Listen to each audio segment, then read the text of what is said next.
Okay, right, so I'm going to make this little video for you for your understanding of breakdowns.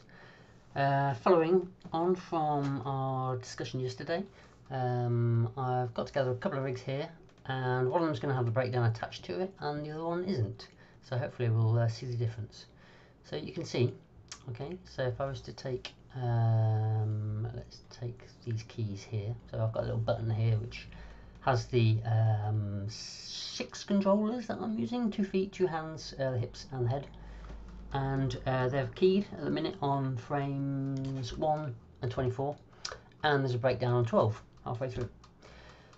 So you can see I've followed this diagram here from the Preston Blair stuff that we were looking at yesterday. So the poses are the same, and the first one has just the key poses. So you can see frame 1, frame 24, and the one at the back there has the breakdown. So what we're going to do is I'm going to show you how to use Tween Machine and get some good physics and timing into it, so that there's a better sense of flow from A to B. So the way that we do that, let's just make this screen a bit bigger. Okay, so I have a ball here, and at the moment it's on stepped curves. So you can see there's no interpolation between frame 1 and frame 24, and you know we can visualize it's changing from here to here across the time there, the 1 second, obviously on 24 frames per second. And if I was to spline that, let's just take all of that and go to tangents spline. Okay, so now it's doing the in-betweens for us. So if I just play that, you can see it's really boring. Yeah, it's just static, you know, not organic, no sense of weight or friction or physics or anything. Yeah, just this is how I get from here to here, in a very utilitarian fashion. So what we want is some flow onto it. So if I was to go on to, let me just put this back onto stepped.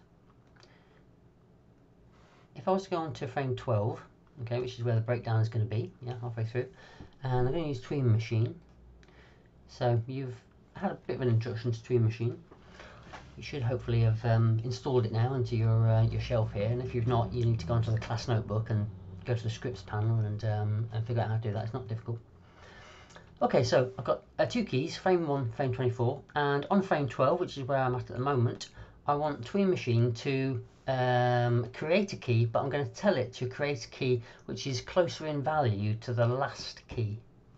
So if I come up here and say that I want it to favour the last key by 65%, okay, it's still got it on frame 12 here, but you can see that it's much closer to that last one. So if I was to now come onto here and go to, I can either go to tangents spline, or I can just hit the spline button, which is that one there, and then play it. There you go. So a much better sense of, you know, the friction and the easing in as it comes to that last key. Okay, so that's how we use Tween Machine. So now we're going to apply it to this rig at the back here. So let's have a look. Let's just have a little look at him first of all. Okay, so we've got those frames and the breakdown. So what we need to do is use Tween Machine to get some good spacing into it. So what I'm going to do is I'm going to take, let's just go back into the curves there. I'm going to take those those 6 controllers, and I'm going to on frame 4, and I'm going to say that I want Tween Machine to favour the pose before by let's say 30% roughly, and on this one here, frame 8, I want it to favour the breakdown. So he's slowly going out of that first pose and then he's speeding up into the breakdown. So let's say 40% into that breakdown, and as he comes out, he's going to really speed up.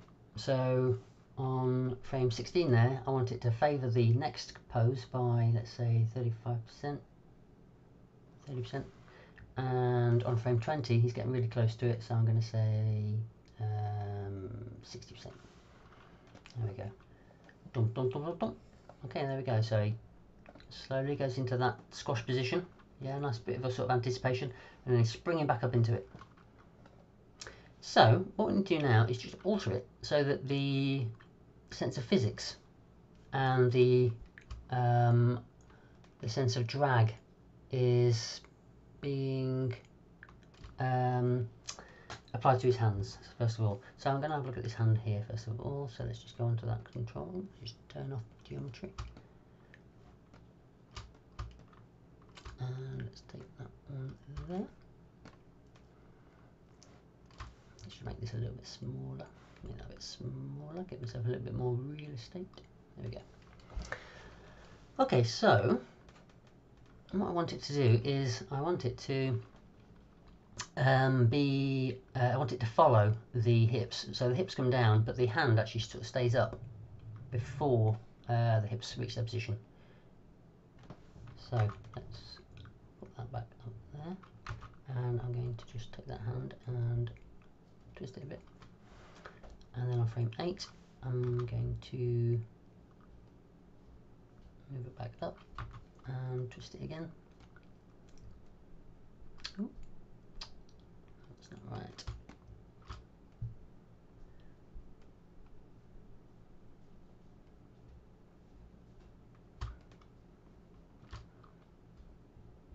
Seems to be doing some strange things there. Let's just try and work in the opposite direction.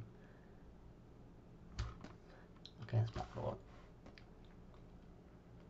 There we go. So you can see that hand's now sort of dragging, yeah, as it comes down, and then the opposite is going to happen when it goes back up. So as the hips spring back up, the hand is going to stay further down.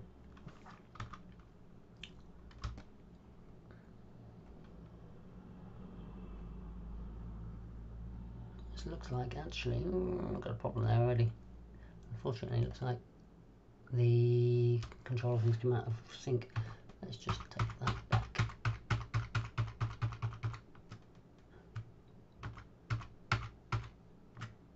Okay, right, let's see where we are.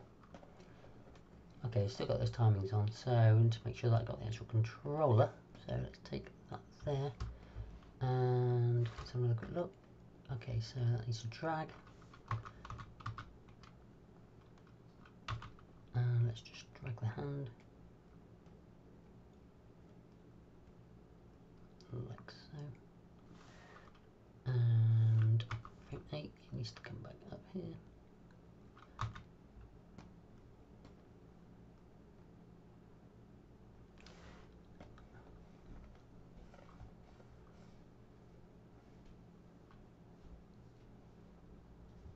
Okay, it's pretty good. I think there the hand needs to have a bit more, like so. Okay, that's fine. And let's work on the other hand now.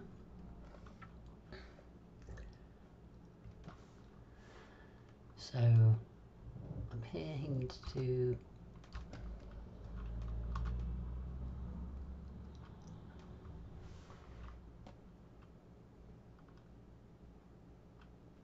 bit further down, I think.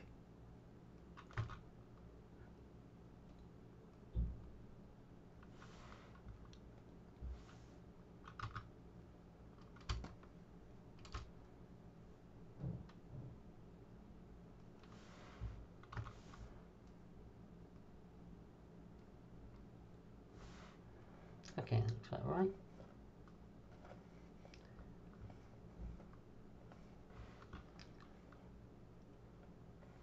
Actually, I think there can be a bit more there. I think that one there needs to come back up a bit.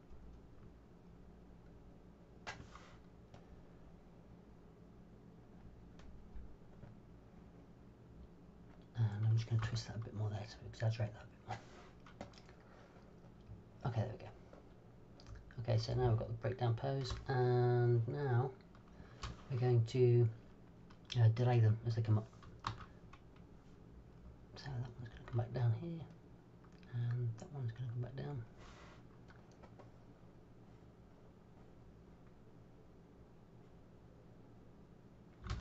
Okay, so this one over here starts off in a slightly different position.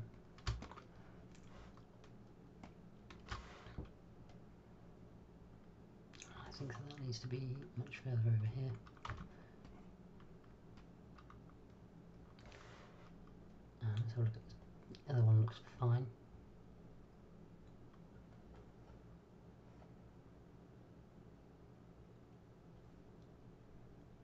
Okay, and at that point there, it needs to be much further down. Down here, I think. And let's take that one and bring that one down as well.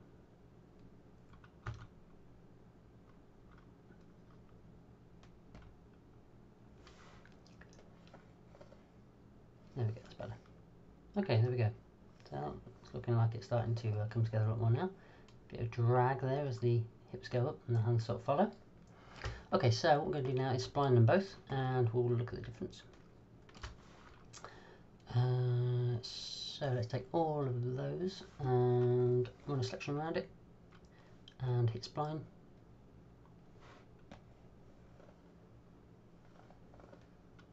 There we go. So the hands could be a little bit sharper, I think.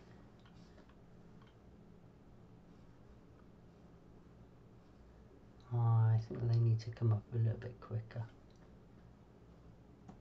Anyway, let's have a look at this one here. And spline. Okay, so you can see the difference. Let's just hide those and have a look.